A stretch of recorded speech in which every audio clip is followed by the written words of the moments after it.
Namaskar and very good evening, viewers. I'm Rajiv Kumar Singh. This is the news live at 9 p.m. on Sansad TV. In this bulletin, we get detailed news from the nation and across the world. Let us begin with the headlines.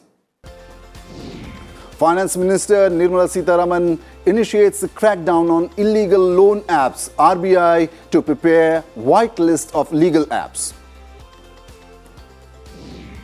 Government bans export of broken rice to increase domestic availability. 20% export duty on non-basmati except Sela rice. Collective efforts needed to eradicate TB from India by 2025, says President Draupadi Murmu. Launches Pradhan Mantri TB Mukt Bharat campaign and Nikshay Mitra initiative. North Korea's parliament passes a law enshrining the right to a preemptive nuclear strike, threatens nuclear strikes if provoked. British Queen Elizabeth II passes away. Leaders from all over the world pay tributes. India announces state mourning on September 11th. Let's now look at some other important news of the day. Prime Minister Modi to inaugurate a World Dairy Summit in Noida on September 12th. India organizing summit after almost 48 years. Commerce Minister Piyush Goyal addresses ministerial meeting of Indo-Pacific Economic Forum in Los Angeles, reaffirms India's commitment to a free and inclusive Indo-Pacific. Government to conduct 15-day campaign from September 7th to expedite mobilization of rural women in self-help groups. Union Minister Hardeep Singh Puri announces results of India Water Pitch Pilot Scale Startup Challenge. 76 startups selected out of 222 entries. New India recognizes merit, asserts Skill Development and Entrepreneurship Minister Rajiv Chandrasekhar. Railways floats tender to invite private players to make high-speed wheel plants under Make in India initiative. Government expected to generate over 1.5 crore jobs by auctioning 500 mines by 2030. Union Minister Prahlad Joshi calls for increasing share of mines and minerals to 2.5% of GDP by 2030. Supreme Court grants bail to journalist Siddiqui Kappan. Kappan was in jail since October 2020 while reporting on gang rape and death of a Dalit woman in Hathras, UP. And Australia's parliament passes legislation enshrining pledge to slash carbon emissions by 43% by 2030. France takes steps to outlaw city centre food depots used for instant home deliveries ordered over the internet.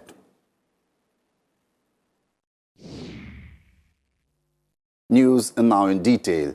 To curb the menace of illegal loan apps, the Reserve Bank of India has been asked to prepare a white list of legal loan apps. The decision was taken at a meeting chaired by Finance Minister Nirmala Sitharaman with top officials from the RBI, MeitY and the Ministries of Finance and Corporate Affairs. The Ministry of Electronics and Information Technology, MeitY, has been tasked with ensuring only such applications are available on app stores. All ministries and agencies have been asked to take all possible actions to prevent operations of such illegal loan apps. During the meeting, the minister expressed concern on such apps offering loans or microcredits, especially to vulnerable and low-income group people at exorbitantly high interest rates and resorting to blackmail and criminal intimidation to recover such loans. The disengagement of Indian and Chinese troops from Gogra hot springs in Ladakh will be completed by Monday. The development comes ahead of Prime Minister Modi's Uzbekistan visit for Shanghai Cooperation Organization or SCO summit. At Gogra Hot Springs, all temporary structures constructed by both sides will be dismantled. The Ministry of External Affairs said both sides have agreed to continue talks and restore peace along the line of actual control in the India-China border areas and resolve other outstanding issues. President Draupadi Murmu on Friday stressed the need for public participation for the eradication of tuberculosis from the country. The president was virtually launching the Pradhan Mantri TB Mukt Bharat Abhiyan to accelerate efforts to eradicate TB by 2025 in the country. Addressing the occasion, the president said, Arogya Kendras have been specially set up to work towards the elimination of TB under the Ayushman Bharat scheme. The president emphasized the role of public representatives in eradicating TB. She urged people to come forward to help in early detection and eradication of TB without any hesitation. हम सबको ये संकल्प लेना चाहिए कि युद्ध स्तर पर कार्य करते हुए टीबी उन्मूलन से जुड़ी सभी लोग वर्ष 2025 तक प्रधानमंत्री टीबी मुक्त भारत अभियान के लक्ष्य को अवश्य प्राप्त करेंगे. President Murmu also launched the Nikshay 2.0 initiative on the occasion. The Nikshay Mitra initiative is based on the vision of mobilizing community support to end TB disease. Nikshay is a web portal which is a platform for donors willing to provide various types of support to TB patients under treatment. The government on Thursday imposed a 20% export duty on non-basmati rice except for parboiled rice to boost domestic supplies amid a fall in area under the paddy crop in the current Kharif season. According to a notification by the Revenue Department, an export duty of 20% has been imposed on rice in husk, paddy or rough, and husked brown rice. The Central Board of Indirect Taxes and Customs further said the export of semi-milled or wholly milled rice, whether or not polished or glazed, other than parboiled rice and basmati rice, will also attract a customs duty of 20%. Commerce and Industry Minister Piyush Goyal today urged investors in the US to work with India in promoting upskilling initiatives. He said India has excellent edtech companies and skilling initiatives that they can partner to create cost-effective solutions.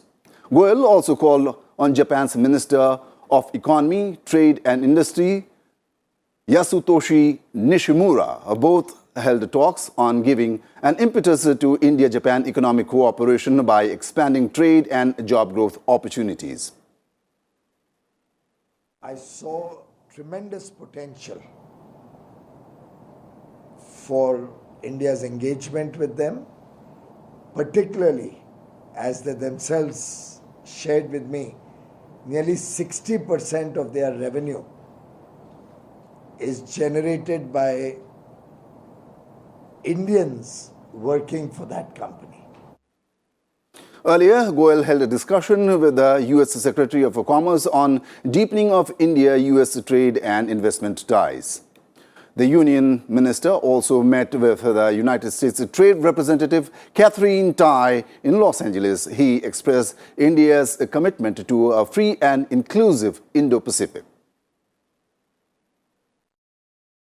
The Supreme Court has sought the central government's response on a petition filed against provisions of the Special Places of Worship Provisions Act 1991. The court has given 2 weeks to file the reply. The law bans changing the status of any religious place as on 15th of August 1947 or filing a lawsuit for getting the ownership of any religious place. A 3-judge bench of the Supreme Court allowed all the applicants to intervene in the hearing of petitions challenging the validity of certain provisions of the Act. The bench said related petitions will be heard on October 11th. Former Congress President Rahul Gandhi said the Bharat Jodo Yatra organized by his party will help in achieving opposition unity. He was speaking to media persons in Tamil Nadu. He said the Padyatra is an attempt to understand the ground realities in the country. Asked for his response on who will lead the Congress, the former party president said it will be clear when the party elections are held. If there is unfairness taking place in the corporate world, we are against that. If there is unfairness taking place against farmers, we are against that. If there is unfairness taking place against small and medium businesses, we are against that. Vice President Jagdeep Dhankar on Friday said that India not only has a proud heritage of tolerance towards others, but also is a unique culture of coexistence with all ideas. The Vice President made these comments at a function to mark the release of the Arabic version of the book Majma-ul-Bahrain by Mughal Crown Prince Dara Shikoh. He described Dara Shikoh as a pioneer of social harmony. The Vice President also released the song Atulya Bharat Desh Mera to commemorate the Amrit Mahotsav of Independence. The Indian thought and way of life, which has attracted, even in recent times, many people from all over the globe to the Himalayan terrain and elsewhere in the country, has much to offer to the world. And this is reflected in the book. Railways has issued a tender to set up factories to manufacture 80,000 rail wheels every year. It has also finalized a blueprint to become an exporter of rail wheels. Railway Minister Ashwini Vaishnav said for the first time, Railways has invited private companies to set up these rail wheel plants. High-speed train wheels will be made at these plants. Indian Railways needs 2 lakh wheels every year, while Steel Authority of India Limited will manufacture 1 lakh wheels. The rest will be made in the new Make in India plant. The plant will be set up within 18 months. Make in India track agreement का tender निकलेगा अगले 25 से 30 दिनों के अंदर अंदर। Make in India track agreement, जैसे make in India wheel agreement कर रहे हैं, वैसे ही make in India track agreement करेंगे, जिसमें वेरी हाई स्ट्रेंथ, जो हाईएस्ट स्टैंडर्ड्स है ट्रैक्स के जो दुनिया भर में यूज़ हो रहे हैं, उन स्टैंडर्ड के पटरियों को, उन स्टैंडर्ड के ट्रैक्स को इंडिया में मैन्युफैक्चर किया जाएगा। रेलवे एक बेस वॉल्यूम देगा, उस बेस वॉल्यूम के ऊपर एक्सपोर्ट करने का उसमें कंडीशन रहेगा। And now for the national briefs. Union Home Minister Shah, along with members of the Parliamentary Committee on Official Language, met President Draupadi Murmu at the Rashtrapati Bhavan. They presented the 11th volume of the report of the Parliamentary Committee on Official Language. Shah is the chairman of the committee. Prime Minister Modi is inaugurating the Centre State Science Conference on Saturday. It will explore and suggest initiatives to build a strong science, technology and innovative ecosystem. External Affairs Minister S. Jaishankar and Defence Minister Rajnath Singh called on the Prime Minister of Japan, Fumio Kishida. They underscored the importance of close coordination of interests and policies of the two countries to ensure peace and stability in the region. External Affairs Minister S. Jaishankar will be on a 3-day visit to Saudi Arabia from Saturday. He will hold discussions on further deepening ties between the two countries. A resolution to strengthen health systems was taken at the meeting of the WHO Southeast Asia Regional Committee. The meeting decided to identify vulnerable populations with the objective to meet their health needs. CUET graduation results will be declared by September 15th. The CUET UG exam for admission to undergraduate courses was held in July. The number of COVID patients under treatment in the country has come down to 49,636 in the last 24 hours. 6,093 new cases of coronavirus infection have been reported. The first level warning was issued by Prakasam Barrage on the Krishna River in Andhra Pradesh after the water level reached 4 lakh cusecs. In view of the increasing quantity of water, the administration officials have been alerted. Let us take a break in the bulletin. On the other side, UN Disarmament Chief warns that large-scale influx of weapons to conflict-affected zones increases potential for diversion.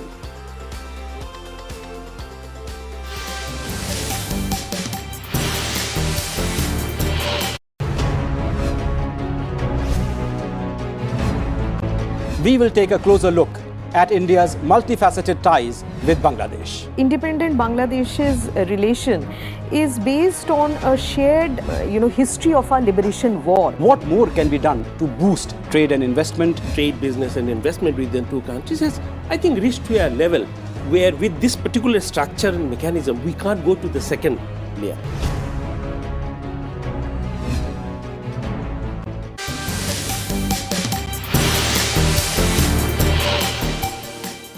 Welcome back to the news. It's a time for updates from the Russia-Ukraine war front.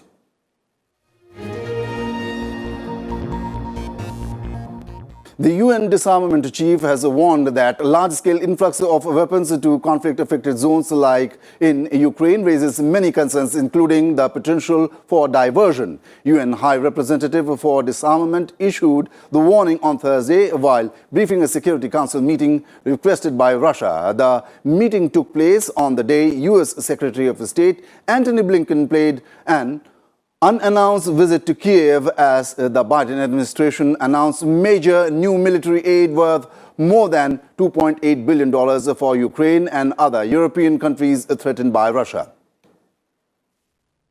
U.S. Secretary of State Antony Blinken visited the devastated city of Irpin outside Kiev, where he toured damage caused by Russian forces during their 25-day occupation. He was told there that Ukrainian investigators have 30,000 open cases related to war crimes.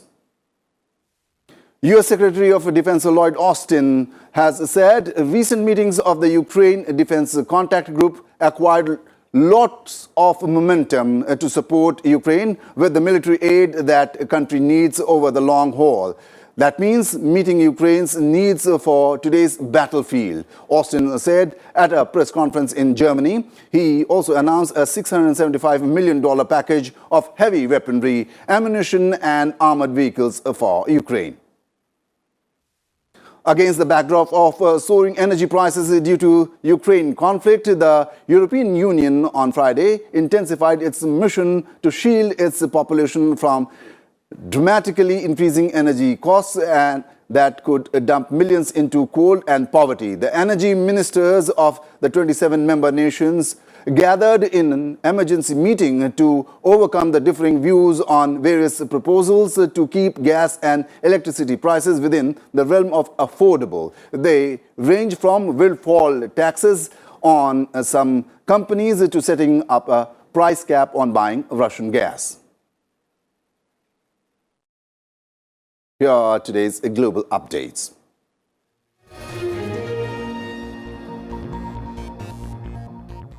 North Korean leader Kim Jong-un stressed his country will never abandon the nuclear weapons if needs to counter the United States, which he accused of pushing to weaken the North's defenses and eventually collapse his government. North Korean parliament members passed legislation governing the use of nuclear weapons on Thursday. The law included a provision that requires North Korea's military to automatically execute nuclear strikes against enemy forces if its leadership comes under attack. North Korean leader Kim Jong-un described the law as a step to cement the country's nuclear status and make clear such weapons will not be bargained. He also criticized South Korea over its plans to expand its conventional strike capabilities and revive large-scale military exercises with the United States to counter the North's growing threats, describing them as a dangerous military action that raises tensions. Kim has made increasingly provocative threats of nuclear conflict towards the United States and its allies in Asia, also warning that the North would proactively use its nuclear weapons when threatened. Bureau Report, Sansad TV. Queen Elizabeth II, UK's longest-serving monarch, died on Thursday at Balmoral Castle in Scotland after reigning for 70 years. She was 96. Her death brings to an end the longest reign in the history of the United Kingdom and one of the longest reigns by any head of state. An official period of state mourning is underway in the UK on Friday, a day after Queen Elizabeth II died at her Balmoral Castle residence in Scotland. There has been an outpouring of grief from across the world. The mall near the Commonwealth Secretariat, leading up to Buckingham Palace, was lined up one by one with the iconic London black cabs turning out to pay tribute to the Queen with their headlights on.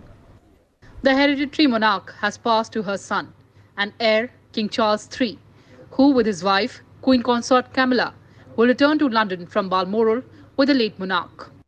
The regular business of government is at halt, unless anything urgent occurs, with the focus to fall entirely on the Queen during a 10-hour sitting of Parliament.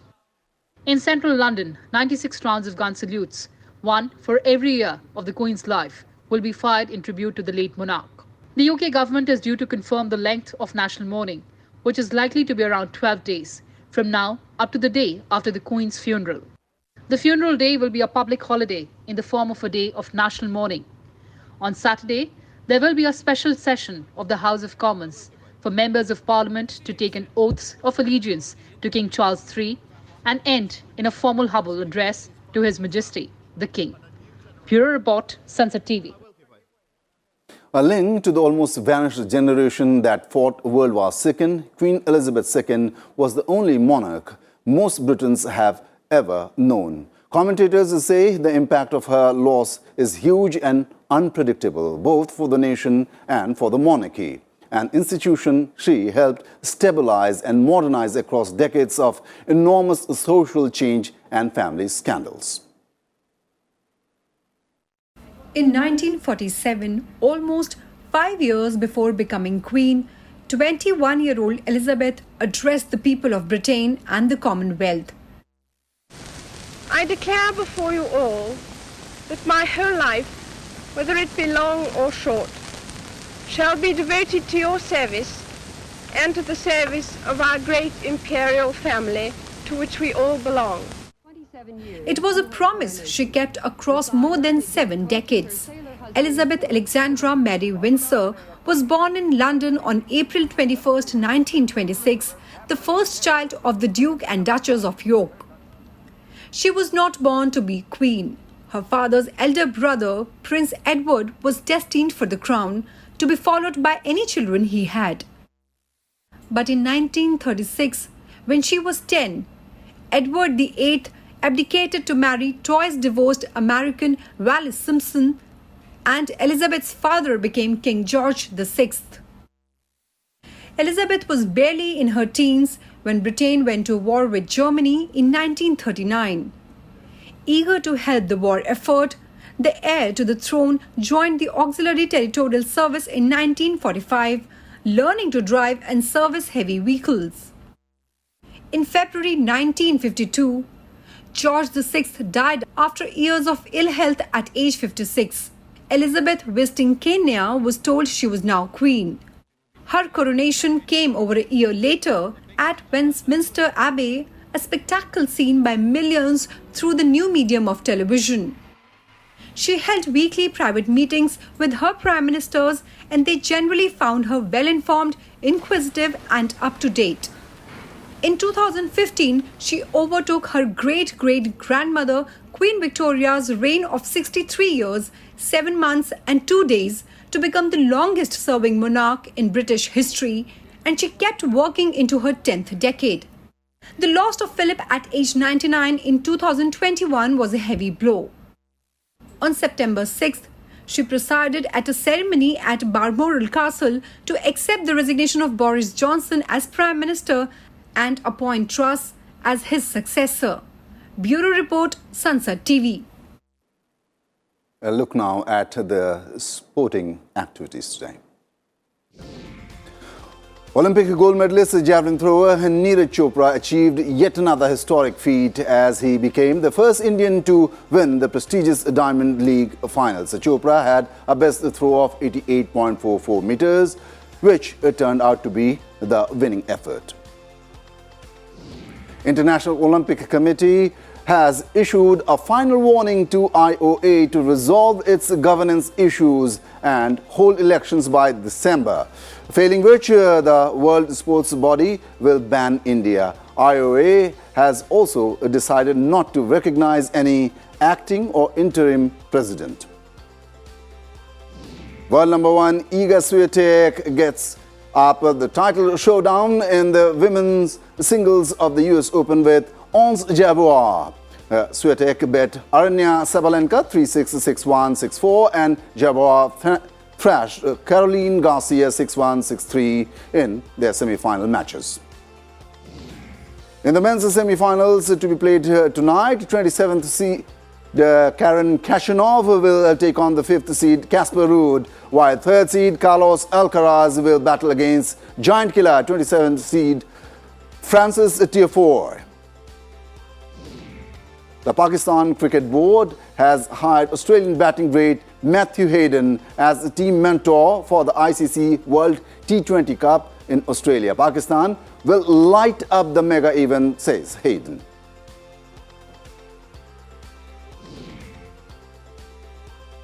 That's all in today's The News. Keep watching Sansad TV for the latest updates. Good night.